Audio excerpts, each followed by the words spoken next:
Kamusta mga paps? Welcome sa day 1 ng ating matinding North Luzon Loop. Bali ang ating pupuntahan mga paps ay Pangasinan, La Union, Ilocos Sur, Ilocos Norte, at Cagayan Province.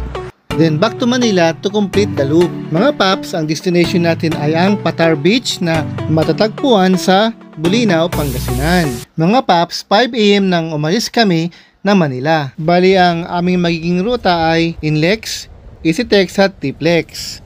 Bali sa Binalonan sa Pangasinan na kami i-exit. Siya nga pala mga paps, tip lang, kapag narating nyo ng Urdaneta, Pangasinan, ay magpa-refill na kayo ng gas nyo or magpa-full tank na kayo kasi pagpasok nyo ng Bulinaw, going to Patar Beach ay wala ka na makikitang gasoline station. Siya nga pala mga paps, kung ang sasakyan nyo ay hindi pa nabibless or kung Catholic kayo ay pwede kayong sumay trip sa Manawag. Bali mga 1 hour din ang inantay namin. So yung aming biyahe naging mga 7 hours.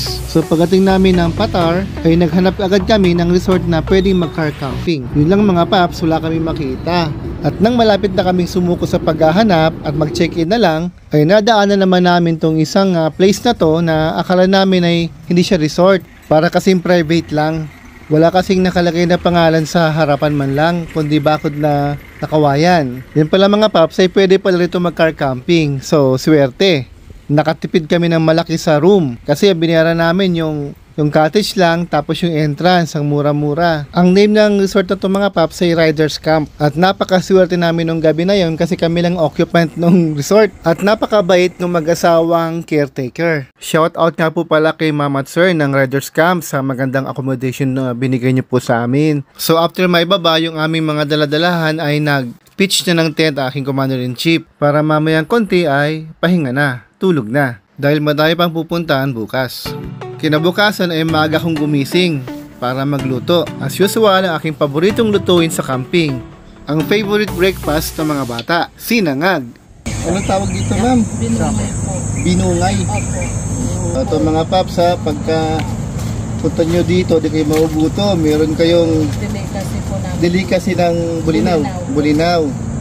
Dito sa Patar Beach. Ayan. Ano po pangalan niyo? Joan po. Ma'am Joan. Ma'am Joan po Ayan. May kutsara na. Libre na pong kutsara May sausawan. Biodegradable. Kawayan. At may kasama na pong sausawan. Thank you po. Salamat po Paulitin. Mag-aalas 8 na nga pala ng umaga nang kami mag-break camp. Ang destination namin ngayon ay pupunta kami ng Enchanted Cave. And then after Enchanted Cave ay doon naman kami sa Bulinaw Lighthouse. Na pangalawa raw sa pinakamataas na lighthouses dito sa Pilipinas. Ang bayad nga pala sa Enchanted Cave sa entrance ay 250 sa viewing lang. So pag viewing hindi pwedeng maligo. At 300 pesos naman sa maliligo. Bali, may kasama na yon hard hat para sa mag-viewing at life vest naman para sa mga maliligo. So mga paps, sa loob nga pala may mga kainan doon, may laruan ng bata, may mga cottages, at may mga directions naman, may mga signs, kaya di kayo maliligaw papunta ng Enchanted Cave. At bukod pa ron ay marami ring mga guides na magtuturo ng direksyon.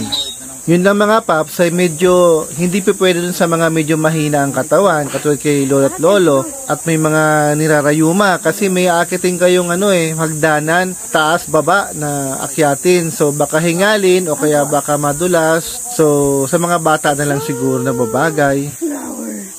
That's gumamela. That is gumamela. Mga paps, ang Enchanted Cave nga pala ay parang isang malaking coral reef na galing sa ilalim ng dagat na umangat. Dito nga pala yung entrance ng Enchanted Cave mga paps. Bali baba ka dyan, as bibigyan ka nila ng hard hat na kailangan mo para di ka mauntog kasi masikip tapos baka madulas ka, mauntog ang ulo mo dun sa bato. Pagdating nyo nga pala sa loob, medyo madilim. Ayun, dahan-dahan lang sa pagbaba. Kasi medyo basa din yung floor, yung hagdanan, yung apakan nyo. Kapit ko po. Mga paps, according sa guide dito, ang lalim daw ng paliguan dito ay 3 to 7 feet. So, kailangan talaga bibigyan ng life vest yung mga bata at yung mga hindi marunong lumangoy. Doon ka, pipicture lang. So mga paps, ito yung mini pool na nasa ilalim. Bilang lang yung mga taong papayagan nila maligo dyan. So may oras po yung pagpunta, batch by batch po ang ginagawa nila kasi ayaw nila maging crowded. Pagkatapos nga pala namin mag-stroll sa Enchanted Cave ay pumunta na kami sa Bolinao Lighthouse. Ang Bolinao Lighthouse mga paps ay pangalawa sa pinakamataas na lighthouse dito sa Pilipinas. At ang elevation nito ay 107 meters above sea level. Bali, sinasabi, ito yung pangalawa sa pinakamataas na lighthouse sa buong Pilipinas.